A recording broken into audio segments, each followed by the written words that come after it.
शाम के वक्त ऑफिस घर जाने के लिए ऑटो का इंतज़ार कर रही थी। कुछ देर इंतज़ार करने के बाद जूली को एक ऑटो मिल गया और वो उसमें बैठने गई। तभी उसके साथ एक लड़का भी ऑटो में बैठ गया। जहाँ पर जूली को जाना था, उस लड़के को उससे कुछ ही दूर पर आगे जाना था। उस लड़के को देखते ही जूली समझ गई थी कि लड़का बहुत थका हुआ है।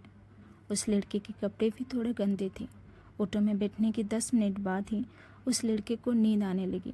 वो लड़का कोशिश कर रहा था कि नींद ना आए, लेकिन उसकी नींद आ जाती है और वो सो जाता है। करीब 5 मिनट के बाद उस लड़के को गहरी नींद आ गई और उसने उसका सर जूली के कंधे पर रख दिया। नींद इतनी गहरी थी कि उसके पता ही नहीं चला कि उसने उसका सर जूली के कंधे पर रख दिया है। जूली को इस बात का एहसास था कि ये लड़का बेचारा पूरा दिन काम करके थक गया है, इसलिए उसने उस लड़के से कुछ नहीं कहा। 5 मिनट के बाद रास्ता थोड़ा खराब आ गया और ऑटो थोड़ा उछलने लगा और एक झटका लगने से उस लड़की की नींद खुल गई।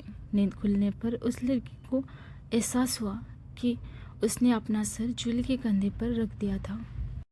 उस लड़के ने तुरंत जूली से माफ़ी मांगी और कहा कि मैडम मुझे माफ़ कर दीजिए, प्लीज़ मैडम मुझे माफ़ कर दो, मुझसे गलती हो गई है, मैंने जो किया उसके लिए मैं बहुत शर्मिंदा हूँ, प्लीज़ माफ़ कर दो। वो लड़का लगातार जूली से माफ़ी मांगता रहा। जूली ने कहा, अरे इसमें इतना माफ़ी मांगने की कोई ज़रूरत नहीं है। मैंने देखा कि आप बहुत थके हुए थे, मैंने तो सिर्फ आपको 5 मिनट के लिए अपना कंधा दिया, इसमें माफ़ी मांगने की कोई ज़रूरत नहीं है। तुम क्यों इतनी माफ़ी मांग रही हो? जूली की बात सुनकर उस लड़के ने राहत की सांस ली और कहा कि मैडम आप बहुत अच्छे इंसान हो। लड़के ने जूली से ये भी कहा कि मैं डर गया था कि कहीं आप मुझे आवारा लड़का ना समझ ले। आपने तो इस बात का बिल्कुल बुरा भी नहीं माना। अगर आपकी जगह पर कोई दूसरी लड़की होती तो वो मेरी इस हरकत के लिए पुलिस में रिपोर्ट कर देती। मैडम मैं एक अच्छे परिवार से हूँ और कुछ दिन पहले ही मुझे मार्केटिंग की जॉब मिली है। मैं तो डर गया था कि आप मेरी इस हरकत के लिए पुलिस में रिपोर्ट कर देंगे और उसके बाद मेरी पूरी करियर ख़राब हो जाएगा। लड़के ने यह भी कहा कि इससे संबंधित मैंने सोशल मीडिया में बहुत सारे किस्से भी देखे हैं।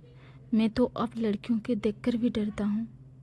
थोड़ा सोचो, अगर इस लड़के ने यह हरकत जूली के सिवा और किसी लड़की के साथ की होती तो क्या होता? वो लड़का आसानी से इस लड़के पर छेड़छाड़ का केस कर सकती और इसके बाद बड़ी आसानी से इस लड़के की पूरी लाइफ खराब हो जाती, या फिर वो इस जूली की तरह बात को अच्छे से समझती और केस नहीं करती। मैं सभी लड़कियों से यही कहना चाहूँगी कि सभी लड़के या फिर मर्द खराब नहीं होते हैं और वो हमारे फ़ायदा उठाना नहीं चाहते हैं।